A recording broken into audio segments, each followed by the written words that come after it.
Hello and welcome everyone. Today I would like to show you how you can transform a crocheted bowl such as this into a plant hanger like this. And all you need to do for that is add some cords, and at the top, this is rather long so it doesn't fit in my picture. At the top it will look like this. There's a hanging loop, so you can hang it from the ceiling from a hook or any way you like.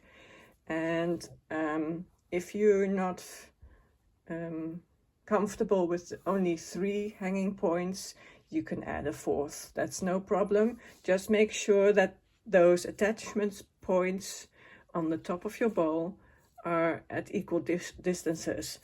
And I do want to point out that these points where you attach the cords will be stretched a bit due to the weight of the plant and the plant pot that's in there. I used a coconut bowl. It's nice and light and the shape was right for this bowl. So you can use any crocheted bowl you like, anything that has this shape or a straight shape, and to attach these cords, these crocheted cords. They consist of mostly slip stitch and chain stitch. That's all there is to it. And I started at the top and I ended at the top. So there are only 2 yarn ends to this whole cord thing here. And those 2 yarn ends can be worked away in this loop here.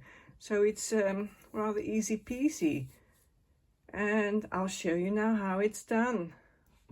To turn this bowl cover here into a plant hanger, I am going to attach 3 of these cords to this loop, and this loop is going to be at the top.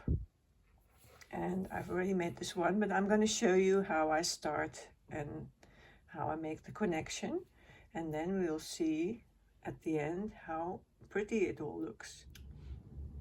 To make this hanging loop at the top, chain 8 and slip stitch into the first chain,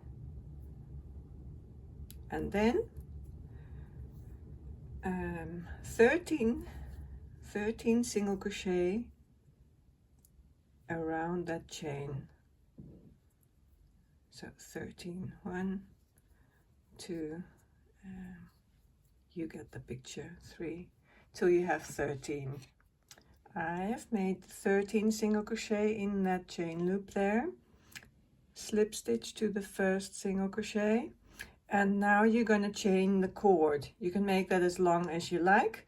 I chained 190 and I marked the chain with a stitch marker every 25th stitch, so then it's easier to count.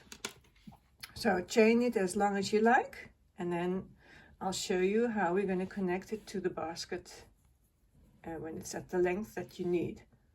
I have chained my 190 chain stitches, and I'm going to slip stitch back starting in the 2nd chain from the hook.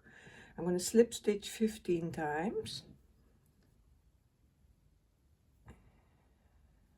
And I'll be right back with you when that's done. I have slip stitched 15 times and I just parked a stitch mark in there, so then I can use the hook to pull this through this little hole here. And after that we can continue crocheting. So just pull it through there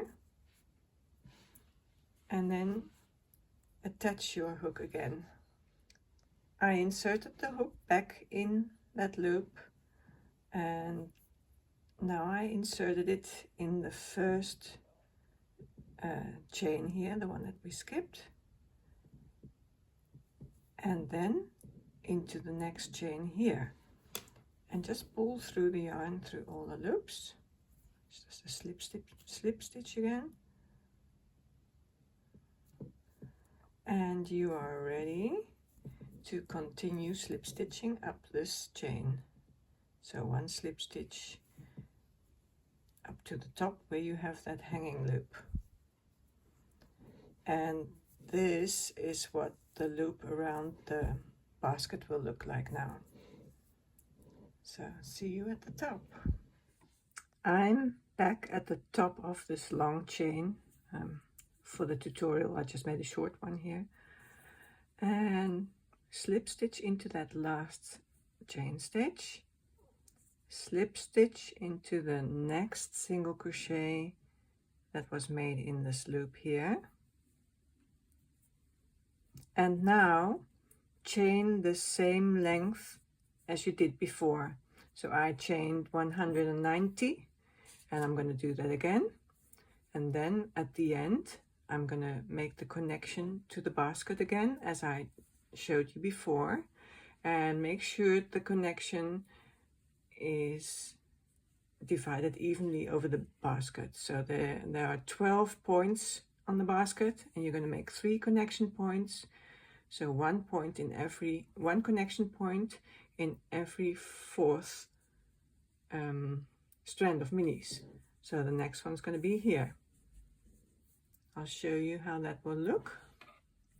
I've connected the second hanging cord to the basket, and after that you can just slip stitch back up to the top again to that hanging loop, and we're going to make one more cord, and then this will be done. So I have slip stitched back up to here, and there's one more to go, one more chain to slip stitch in, and as before slip stitch into the next chain on that hanging loop.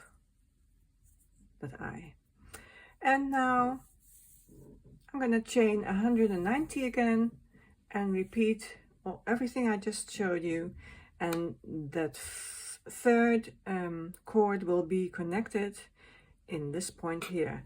So then the connection points will be divided evenly. So we're almost done. This is my third cord of 190 chain stitches. To make the loop, this loop here, you need to slip stitch 15 back, then you're going to pull it through here, and as I showed you before, slip stitch that loop closed, and it will be through there, and then slip stitch all the way back up to that hanging loop. But before you attach it here, make sure that these strands are not tangled. So pick up that hanging loop and check that it's not tangled. And then also check that the hanging points are at equal distances. Otherwise this basket will not hang nicely. So one hanging point in every 4 mini strands. And I'm just going to finish that now, and then I'll show you the result. I have slip stitched back up those 190 stitches, chain stitches. This was the last one, and then it's going to be secured in the next single crochet on that hanging loop. And if I were to cut the yarn now, I would be afraid that this wouldn't be strong enough, so I've decided to do another round of single crochet around this hanging loop, just to make it a bit stronger. 3, and I'm going to make another 15, I think, 4, 5, 6, 7, 8, 9, 10, 11, 12, 13, 14, let's make 15, and then I'll cut the yarn and I'll work these 2 yarn ends, these 2, I'll work them away in that ring, and then the plant hanger is ready. The plant hanger is ready now, and this one was made to fit this coconut bowl that I had lying around. See, and now the shape is much prettier, and we can add a plant. Here you go, and your plant hanger, your crocheted plant hanger is ready. Cute.